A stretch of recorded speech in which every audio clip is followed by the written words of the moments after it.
त्र्यंबकेश्वरमध्ये साधू महंत आक्रमक, कुंभमेळ्याच्या नियोजनावरून राज्य सरकारवर कडाडून टीका. नमस्कार, मी अमिता गावंडे.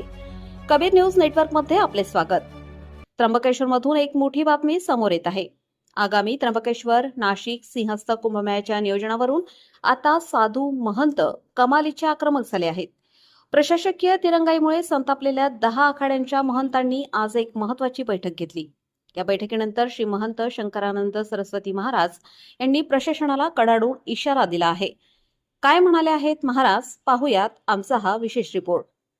आज त्र्यंबकेश्वर येथे समस्त साधू समाज आणि सर्व 10 आखाडे मिळून एकत्रित झाले की आपल्या महाराष्ट्रामध्ये दक्षिण भारताचं भूषण असलेल्या त्र्यंबकेश्वर नाशिक कुंभामध्ये की आमच्या महाराष्ट्र शासनाने प्रशासन आणि कुंभमेळा प्राधिकरणाने जो गोंधळ चालवलेला आहे त्यामुळे साधू समाजामध्ये फार मोठ्या प्रमाणामध्ये असुतंष्टपणा आहे आणि नाराजी आहे.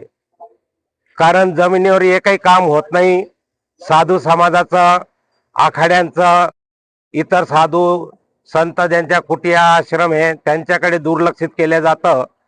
आणि सर्वात अगोदर की हे शासनाने जे मेळा आयुक्त जे आणलेले की सर्वांचं असं मत आलं यांच्या कार्यशैलीवर एकही साधू खुश नाही आणि सर्व मिळून अशी मागणी करता की शासनाने यांना तात्काळ रवाना करावं, नाशिकमधून पाठवून द्यावं. कारण हे कुंभ करू शकणार नाही. हे फक्त आश्वासन देणं आणि गोड बोलणं याच्या पलीकडे काही करू शकत नाही.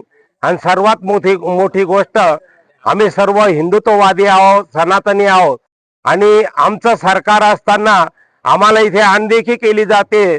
त्यामुळे साधू समाजामध्ये असा एक असंतोष निर्माण झाला की आमचा उपयोग फक्त हिंदुत्ववादासाठी राजकीय लोक करून घेता की काय. का आजचे जे आमचे मुख्यमंत्री होते ते मागच्या कुंभामध्ये सुद्धा मुख्यमंत्री होते. त्यावेळेस 2014ला पृथ्वीराज चव्हाण साहेबांनी कुंभमेळ्याची आखणी केली होती. त्याच्यावरती यांनी येऊन कार्य केलं. तर मुख्यमंत्र्यांनी त्याच्याबद्दल खंतही व्यक्त केली होती की आम्हाला वेळ मिळाला नाहीये. तर कुंभ इतकी मोठा हा एक प्रक्रिया असते की याचे समापनच्या दिवशी येणाऱ्या 12 वर्षाची सुरुवात केली जाते.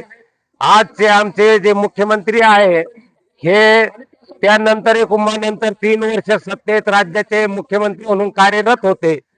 त्यानंतर मधल्या 2.5 वर्षामध्ये ते सरकारच्या बाहेर होते आणि त्यानंतर आताही 4.5 वर्षापासून सतत ते कार्यरत आहे. म्युनिसिपल कॉर्पोरेशनच्या बोर्डावर जाईल, त्यांनी मंजुरी दिली तेव्हा तो पास होईल. म्हणजे हे टक्केवारीचा धंदा यांनी ते सुरू केला.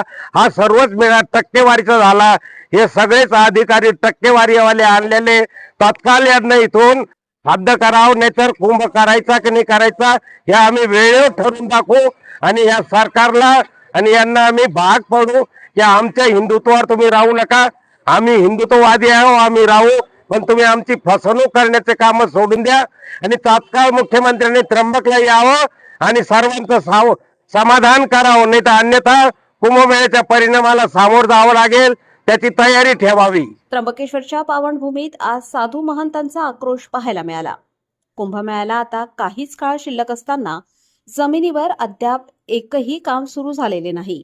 विशेषतः कुंभमेळा प्राधिकरण आणि मेळा आयुक्तांच्या कार्यपद्धतीवर 10 आखाड्यांचे महंत आणि प्रतिनिधी यांनी तीव्र नाराजी व्यक्त केली आहे. कुंभमेळ्याचा निधी केवळ टक्केवारीच्या धंद्यात अडकला असून साधू संतांच्या कुटिया आणि आखाड्यांच्या जागांकडे दुर्लक्ष केले जात असल्याचा ठपका त्यांनी ठेवला आहे. महाराष्ट्र शासन कुंभमेळ्याला गांभीर्याने घेत नाहीये. जमिनीवर कुठलेही काम होत नाही, केवळ घोषणाबाजी सुरू आहे. या बैठकीला ठाणापती महंत गंगाधरागिरीजी महाराज जुना आखाडा, ठाणापती महंत गोपालदासजी महाराज नया उदासीन, ठाणापती महंत धनंजय गिरीजी महाराज निरंजनी आखाडा, ठाणापती महंत दुर्गानंदाने ब्रह्मचारी महाराज अग्नि आखाडा, ठाणापती महंत दानमुनीजी महाराज बडा उदासीन, ठाणापती महंत गुरुप्रीत सिंग महाराज निर्मल आखाडा, महंत बिंदुबाबा महाराज, ठाणापती महंत शांतिगिरीजी महाराज आव्हान आखाडा, सेक्रेटरी महंत सहजानंदगिरी महाराज जुना आखाडा, महंत शुक्रपुरी महाराज, विश्वरूपानंदजी महाराज, महंत प्रवीणनाथजी महाराज, राममुनीजी महाराज आणि श्रवणदासजी महाराज आदींसह अनेक साधू महंत उपस्थित होते. आता साधू महंतांनी दिलेल्या या इशाऱ्यानंतर आता प्रशासन जागे होणार का हे पाहणे महत्त्वाचे ठरेल. ताज्या अपडेटसाठी पाहत रहा कबीर न्यूज नेटवर्क, त्र्यंबकेश्वर. आमच्या चॅनलला सबस्क्राईब करा आणि ही बातमी जास्तीत जास्त शेअर करा. धन्यवाद.